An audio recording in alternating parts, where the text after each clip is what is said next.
Hello दोस्तों, आज हम लोग चर्चा करते हैं भारतीय दंड संहिता के तहत फॉल्स एविडेंस के बारे में। क्या प्रावधान किया गया है, फॉल्स एविडेंस क्या होता है, फॉल्स एविडेंस गढ़ना क्या होता है, और यदि किसी व्यक्ति के द्वारा फॉल्स एविडेंस यानी कि मिथ्या साक्ष्य यदि दिया जाए तब उसे क्या दंड दिया जा सकता है। आइए केस लॉ के साथ इसका स्टडी करते हैं।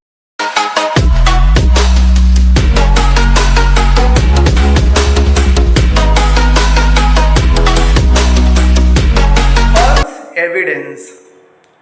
सेक्शन 191 पे चलते हैं भारतीय दंड संहिता की, जो बात करता है गिविंग फॉल्स एविडेंस यानी कि मिथ्या साक्ष्य का दिया जाना। भारतीय दंड संहिता की धारा 151, whoever being legally bound by an oath or by an express provision of law to state the truth or being bound by law to make a declaration upon any subject makes any statement which is false and which he either knows or believes to be false or does not believe to be true is said to give false evidence। यानी कि समझते हैं कि मिथ्या साक्ष्य देना क्या होता है। तो भारतीय दंड संहिता की धारा 151 में मिथ्या साक्ष्य देना क्या होता है, इसके बारे में चर्चा की गई है। तो according to section 191 of the Indian Penal Code, जो कोई शपथ द्वारा या विधि के किसी अभिव्यक्त उपबंध द्वारा सत्य कथन करने के लिए वैध रूप से आबद्ध होते हुए या किसी विषय पर घोषणा करने के लिए विधि द्वारा आबद्ध होते हुए ऐसा कोई कथन करेगा जो मिथ्या है, और या तो जिसके मिथ्या होने का उसे ज्ञान है या विश्वास है, या जिसके सत्य होने का उसे विश्वास नहीं है, वह मिथ्या साक्ष्य देता है, यह कहा जाता है। एक्सप्लेनेशन पे आते हैं। पहला एक्सप्लेनेशन है, a statement is within the meaning of this section whether it is made verbally or otherwise, यानी कि कोई कथन चाहे वह मौखिक हो या अन्यथा किया गया हो, इस धारा के अर्थ के अंतर्गत आता है। दूसरा एक्सप्लेनेशन बात करता है, a false statement as to the belief of the person attesting is within the meaning of this section and a person may be guilty of giving false evidence by stating that he believes a thing which he does not believe as well as by stating that he knows a thing which he does not know. यानी कि अनुप्रमाणित करने वाले व्यक्ति के विश्वास के बारे में मिथ्या कथन इस धारा के अर्थ के अंतर्गत आता है, और कोई व्यक्ति यह कहने से कि उसे उस बात का विश्वास है जिस बात का उसे विश्वास नहीं है, तथा यह कहने से कि वह उस बात को जानता है जिस बात को वह नहीं जानता है, मिथ्या देने का दोषी होगा। आइए समझते हैं भारतीय दंड संहिता की धारा 151 में जो मिथ्या साक्ष्य देने की बात की गई है उसमें क्या इलस्ट्रेशन दिया गया है, क्या दृष्टांत दिया गया है। तो आइए पहला दृष्टांत देते हैं। A in support of a just claim which B had against Z for 1000 rupees falsely swears on a trial that he heard Z admit the justice of B's claim, A has given a false evidence। यानी कि क एक न्याय संगत दावे के समर्थन में जो य के विरुद्ध ख के 1000 रुपये के लिए है, विचारण के समय जब शपथ पर उसे बुलाया जाता है मिथ्या साक्ष्य देने के लिए, तब जो है उसके द्वारा शपथ पर मिथ्या कथन किया जाता है कि उसने य को ख के दावे का न्याय संगत होना स्वीकार करते हुए सुना था, जबकि ऐसा कुछ उसके द्वारा नहीं सुना गया था। तब यह कहा जाएगा कि क ने मिथ्या साक्ष्य दिया है। दूसरा इलस्ट्रेशन है, A being bound by an oath to state the truth states that he believes a certain signature to be the handwriting of Z when he does not believe it to be the handwriting of Z। Here A states that which he knows to be false and therefore gives false evidence। यानी कि क सत्य कथन करने के लिए शपथ द्वारा आबद्ध होते हुए यह कथन करता है कि वह अमुक हस्ताक्षर के संबंध में यह विश्वास करता है कि वह यह का हस्तलेख है, जबकि वह उसके यह का हस्तलेख होने के बारे में विश्वास नहीं करता है। यहाँ क का वह कथन करता है जिसके बारे में उसको जानकारी नहीं होती है, वह मिथ्या होना उसके बारे में जानता है, इसलिए वह साक्ष्य देता है, यह कहा जाएगा। दूसरा जो सेक्शन है 192 यानी कि 192 भारतीय दंड संहिता की जो बात करता है फैब्रिकेटिंग फॉल्स एविडेंस, यानी कि 192 धारा भारतीय दंड संहिता की बात करती है मिथ्या साक्ष्य गढ़ने के बारे में। Whoever causes any circumstance to exist or makes any false entry in any book or record or electronic record or makes any document or electronic record containing a false statement intending that such circumstance, false entry or false statement may appear in evidence in a judicial processing or in a processing taken by law before a public servant as such or before an arbitrator, and that such circumstance, false entry or false statements so appearing in evidence may cause any person who in such processing is to form an opinion, the evidence to entertain an erroneous opinion touching any point material to the result of such processing is said to fabricate false evidence। यानी कि कोई भी व्यक्ति जो इस आशय से किसी परिस्थिति को अस्तित्व में लाता है या किसी पुस्तक या अभिलेख या इलेक्ट्रॉनिक अभिलेख में कोई मिथ्या प्रविष्टि करता है, कोई मिथ्या एंट्री करता है या मिथ्या कथन अंतर्विष्ट रखने वाला कोई दस्तावेज या इलेक्ट्रॉनिक अभिलेख रचता है कि ऐसी परिस्थिति मिथ्या प्रविष्टि या मिथ्या कथन न्यायिक कार्यवाही में या ऐसे किसी कार्यवाही में जो लोक सेवक के समक्ष उसके उस नाते या मध्यस्थ के समक्ष विधि द्वारा की जाती है, साक्ष्य में दर्शित हो, और कि इस प्रकार साक्ष्य में दर्शित होने पर ऐसी परिस्थिति मिथ्या प्रविष्टि या मिथ्या कथन के कारण कोई व्यक्ति जिसे ऐसी कार्यवाही में साक्ष्य के आधार पर राय कायम करनी है, ऐसी कार्यवाही के परिणाम के लिए तात्विक किसी बात के संबंध में गलत राय बनाए, तब यह कहा जाता है कि उसके द्वारा मिथ्या साक्ष्य गया है। इलस्ट्रेशन की बात करते हैं। A puts jewels into a box belonging to Z with the intention that they may be found in that box and that his circumstance may cause Z to be convicted of theft. A has fabricated false evidence, यानी कि क एक बक्से में जो यह कहा है इस आशय से आभूषण रखता है कि वह उस बक्से में पाया जाए और इस परिस्थिति में यह चोरी के लिए दोष सिद्ध ठहराया जाए, तब यह कहा जाएगा कि क ने मिथ्या साक्ष्य गढ़ा है।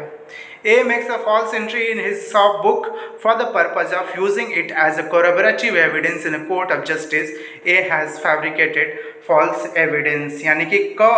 अपनी दुकान की बही में एक मिथ्या प्रविष्टि इस प्रयोजन से करता है कि वह न्यायालय में संपोषक साक्ष्य के रूप में काम में लाई जाए, तब यह कहा जाएगा कि क मिथ्या साक्ष्य गढ़ा है। अब बात करते हैं हम लोग पनिशमेंट की, यानी कि किसी व्यक्ति के द्वारा यदि मिथ्या साक्ष्य, मिथ्या और फॉल्स एविडेंस, झूठी गवाही दी जाती है, तब जो है झूठा साक्ष्य दिया जाता है, तब उस व्यक्ति को कितनी मात्रा में दंड दिया जाएगा। Section 193 of the Indian Penal Code talks about punishment for false evidence, यानी कि धारा 193 भारतीय दंड संहिता की बात करता है मिथ्या साक्ष्य के लिए दंड। तो आइए देखते हैं यदि किसी व्यक्ति के द्वारा मिथ्या साक्ष्य दिया गया है तो उसे क्या दंड दिया जाएगा।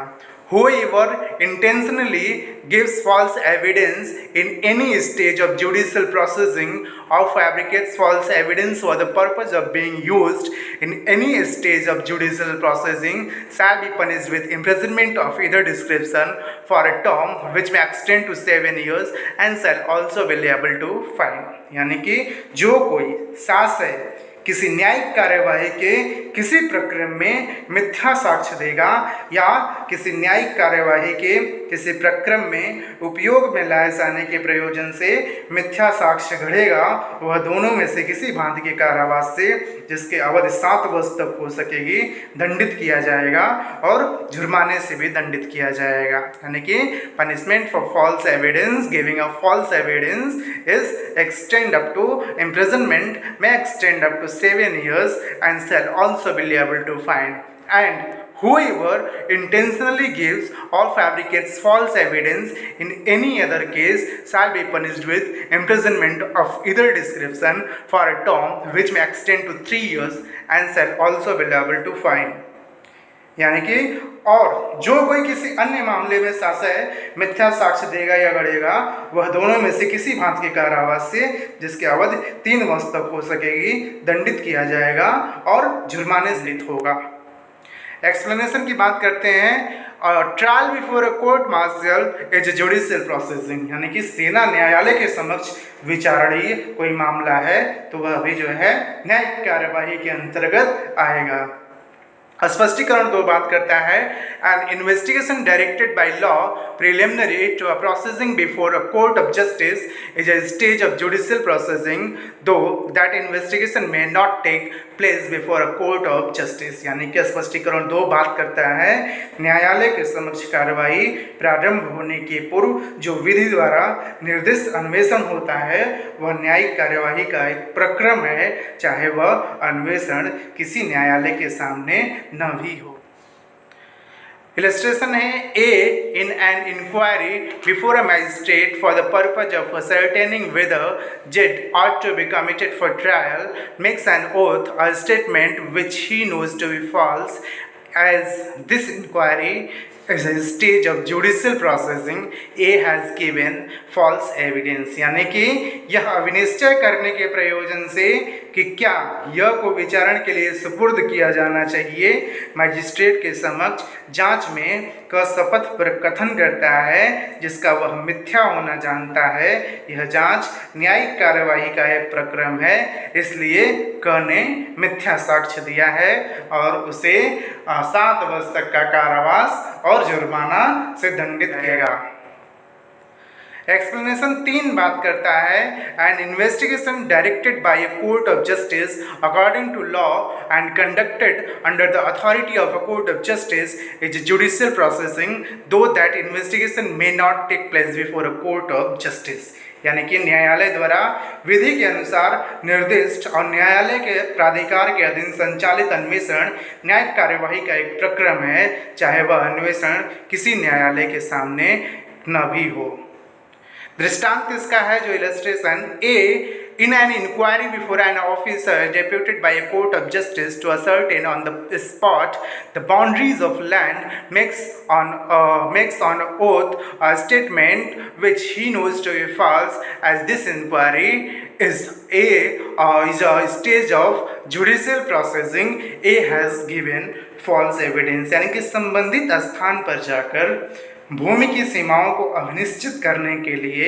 न्यायालय द्वारा प्रतिनियुक्त ऑफिसर के समक्ष जांच में क शपथ पर कथन करता है जिसका मिथ्या होना वह जानता है। यह जांच न्यायिक कार्यवाही का एक प्रक्रम है, इसलिए क ने मिथ्या साक्ष्य दिया है। अब आते हैं धारा 194 जो कि बात करता है गिविंग और fabricating false evidence with intent to procure conviction of capital punishment. यानी कि धारा 194 भारतीय दंड संहिता की बात करता है मृत्यु दंड से दंडनीय अपराध के लिए दोष सिद्धि कराने के आशय से मिथ्या साक्ष्य देना। यानी कि आपके द्वारा जो है किसी ऐसे मामले में झूठी गवाही दी जा रही है जिसमें मृत्यु दंड का प्रावधान है, तो आइए देखा जाए कि उस दशा में कितनी मात्रा में झूठी गवाही के केस में सजा दी जाएगी। According to section 194 of the Indian Penal Code, whoever gives or fabricates false evidence intending thereby to cause or knowing it to be likely that he will thereby cause any person to be convicted of an offence which is capital by the law for the time being enforced in India shall be punished with imprisonment for life or with rigorous imprisonment for a term which may extend to 10 years and shall also be liable to fine। यानी कि मृत्यु दंड से दंडनीय अपराध के लिए दोष सिद्धि कराने के आशय से यदि कोई मिथ्या साक्ष्य दिया जा रहा है या गढ़ा जा रहा है, तब उस दशा में जो कोई भारत में तत्समय प्रवृत्त विधि के द्वारा मृत्यु से दंडनीय अपराध के लिए किसी व्यक्ति को दोष सिद्ध कराने के आशय से या संभाव्यता तद्वारा दोष सिद्ध कराएगा, यह जानते हुए मिथ्या साक्ष्य देगा, यह जानते हुए मिथ्या साक्ष्य गढ़ेगा, तो वह आजीवन कारावास से या कठिन कारावास से, जिसकी अवधि 10 वर्ष तक की हो सकेगी, दंडित किया जाएगा और जुर्माने से भी किया जाएगा। दूसरे केस में है if innocent person be thereby convicted and executed, यानी कि धारा 194 ये बात करता है कि यदि निर्दोष व्यक्ति एतद द्वारा यानी कि इस प्रक्रिया के द्वारा दोष सिद्ध किया जाए और उसे फांसी दी जाए। If an innocent person be convicted and executed in consequence of such false evidence, the person who gives such false evidence shall be punished either with death और the punishment hereinbefore described। यानी कि यदि किसी व्यक्ति को दोष सिद्धि किया गया और उसे फांसी दे दी गई झूठी गवाही के आधार पर, तब उस दशा में यदि किसी निर्दोष व्यक्ति को ऐसा मिथ्या साक्ष्य देने के परिणाम स्वरूप दोष सिद्ध किया गया और उसे फांसी दे दी गई, तो उस व्यक्ति को जो ऐसा मिथ्या साक्ष्य दिया है उसे मृत्यु दंड से या फिर ऐसा ही जैसे अन्य जो है अभी पीछे वर्णित किया गया है वैसे दंड से दंडित किया जाएगा। अब आते हैं धारा 195 पे, यानी कि section 195 of the Indian Penal Code, जो बात करता है गिविंग और fabricating false evidence with intent to procure conviction of offence punishable with imprisonment for life और इम्प्रिजनमेंट। यानी कि धारा 195 बात करता है आजीवन कारावास या कारावास से दंडनीय अपराध के लिए दोष सिद्धि कराने के आशय से मिथ्या साक्ष्य देना या गढ़ना। Whoever gives or fabricates false evidence intending thereby to cause or knowing it to be likely that he will thereby cause any person to be convicted of an offence which by the law for the time being enforced in India is not capital but punishable with imprisonment for life or imprisonment for a term of 7 years or upwards shall be punished with punished as a person convicted of that offence will be liable to be punished। यानी कि जो कोई इस आशय से या संभाव्य जानते हुए कि एतद द्वारा वह किसी व्यक्ति को ऐसे अपराध के लिए जो भारत में तत्समय प्रवृत्त विधि द्वारा मृत्यु से दंडनीय न हो किंतु आजीवन कारावास या 7 वर्ष या उससे अधिक की अवधि के कारावास से दंडनीय है, दोष सिद्ध कराए, मिथ्या साक्ष्य देगा या गढ़ेगा, वह वैसे ही दंडित किया जाएगा जैसे वह व्यक्ति दंडनीय होता जो उस अपराध के लिए दोष सिद्ध। इलस्ट्रेशन की बात करते हैं। A gives false evidence before a court of justice intending thereby to cause Z to be convicted of dacoity. The punishment of dacoity is imprisonment for life or rigorous imprisonment for a term which may extend to 10 years with or without fine. A therefore is liable to imprisonment for life or imprisonment with or without fine। यानी कि न्यायालय के समक्ष इस आशय से मिथ्या साक्ष्य देता है कि इस क्रिया द्वारा इस प्रक्रिया द्वारा यह डकैती के लिए दोष सिद्ध किया जाए, डकैती का दंड जुर्माना सहित या जुर्माना रहित आजीवन कारावास या ऐसा कठिन कारावास है जो 10 वर्ष तक की अवधि का हो सकता है, इसलिए जुर्माने सहित या रहित आजीवन कारावास या कारावास से दंडनीय है।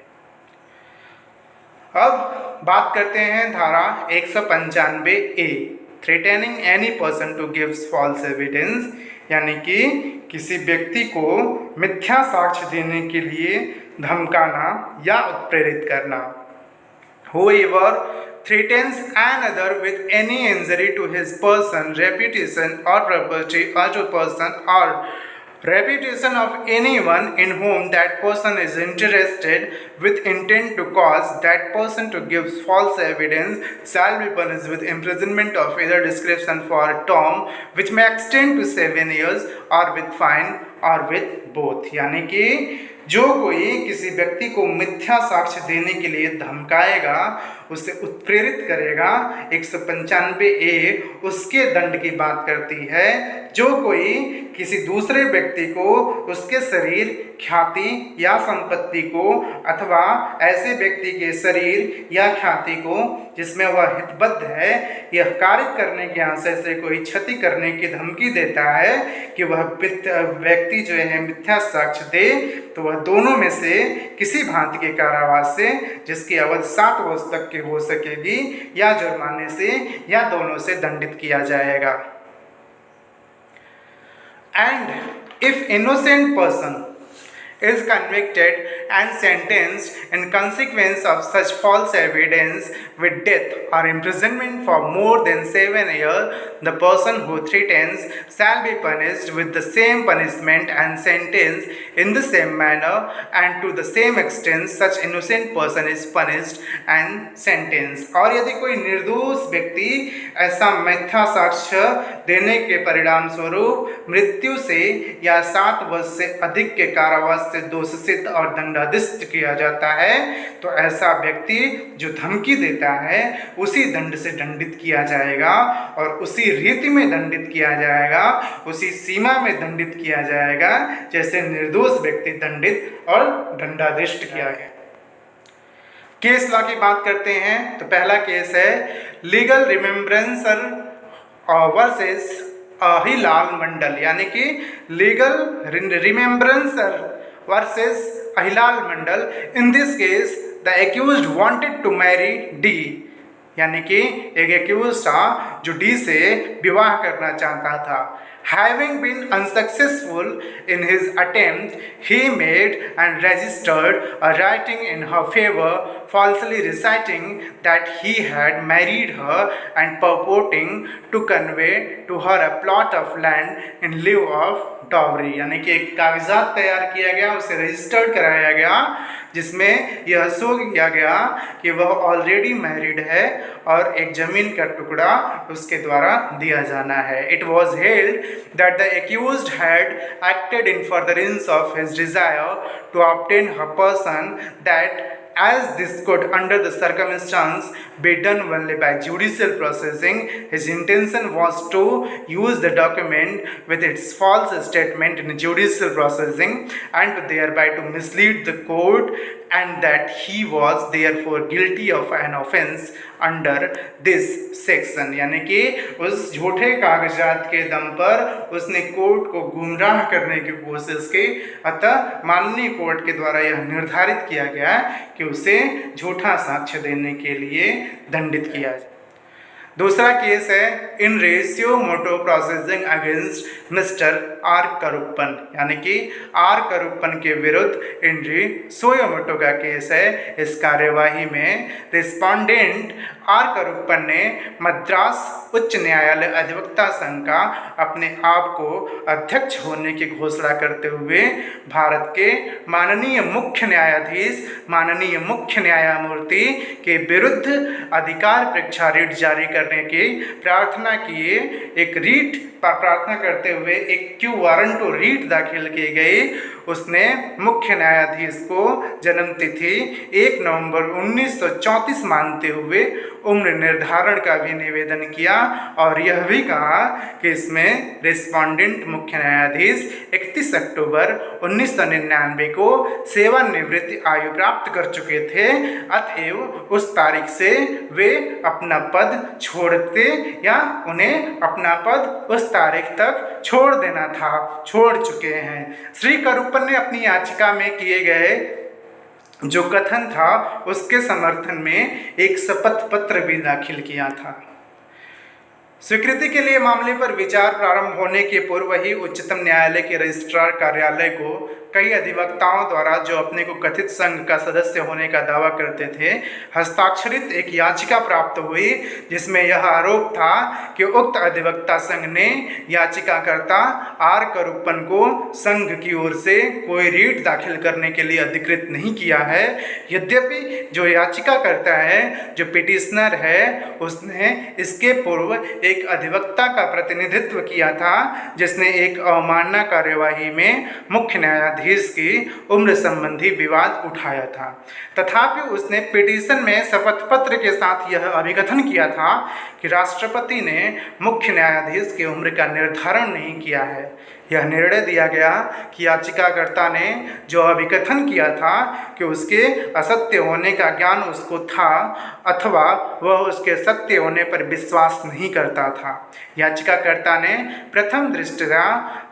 असत्य अभिकथन किया है, अतएव उच्चतम न्यायालय के द्वारा, ऑनरेबल सुप्रीम कोर्ट के द्वारा याचिकाकर्ता के विरुद्ध भारतीय दंड संहिता की धारा 193 के तहत परिवाद यानी कि कंप्लेंट प्रस्तुत करने का निर्देश दिया। तो इस तरीके से आज हम लोगों ने स्टडी किया कि झूठी गवाही क्या होती है, मिथ्या साक्ष्य देना क्या होता है, और मिथ्या साक्ष्य दिए जाने पर क्या सजा का प्रावधान किया गया है, और उस पर 2 महत्वपूर्ण केस लॉ का भी हम लोगों ने अध्ययन किया। दोस्तों, बहुत बहुत आप सबको धन्यवाद।